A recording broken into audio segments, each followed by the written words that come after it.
वित्त मंत्री निर्मला सीतारमण ने भरोसा जताया है कि प्रधानमंत्री नरेंद्र मोदी के तीसरे कार्यकाल में भारत दुनिया की टॉप 3 अर्थव्यवस्थाओं में शामिल हो जाएगा।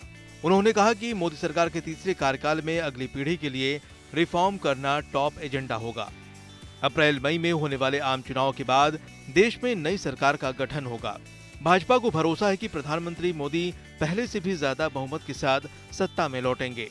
उन्होंने कहा कि बीते 10 साल के दौरान सरकार ने कई सुधार किए हैं और ये सिलसिला आगे भी जारी रहेगा। The next generation reforms will certainly be top on the agenda. And what do they constitute? I'm not going to list out everything, but my valuable colleague told you about what had happened between 14 and today, the various kind of steps taken, bringing in every sector to have better days in terms of due diligences, compliances, ease of living, so that no business is run under duress or no business is run under the pressure of having to comply with government's regulations and so on. वित्त मंत्री ने कहा कि आज के समय में बिना डिजिटल इंफ्रास्ट्रक्चर के कोई भी देश विकसित नहीं हो सकता। ऐसे में भविष्य की प्राथमिकताएं आर्टिफिशियल इंटेलिजेंस, लॉजिस्टिक्स सेक्टर और वेयर हाउसिंग होंगी।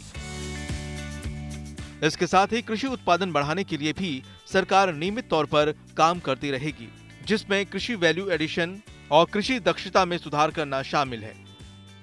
Agricultural value addition, agriculture better productivity. Agriculture, I don't want to use the mechanization word, but agriculture efficiencies. I'm not against mechanization, but mechanization per se is not the goal. Agriculture productivity is the goal, agriculture output is the goal, agriculture value addition is the goal. So logistics, agricultural value addition, efficiency and production.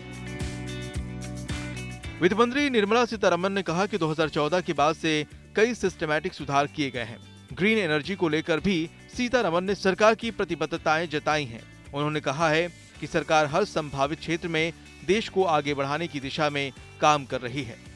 Tourism और destination wedding को भी बढ़ावा दिया जा रहा है। वित्त मंत्री ने भारतीय उद्योग की भूमिका को महत्वपूर्ण बताते हुए कहा है कि ये हमेशा देश हित के साथ जुड़ा रहता है। उन्होंने भारतीय उद्योग जगत से खुद को 2047 तक विकसित भारत के लक्ष्य के साथ जुड़ने के लिए कहा। सीतारमण ने इस बात पर भी जोर दिया कि उद्योग विकसित भारत में पहला योगदान करेगा और इसको ही पहला फायदा मिलेगा। वीडियो पसंद आया तो हमें लाइक, कमेंट, शेयर और सब्सक्राइब जरूर करें।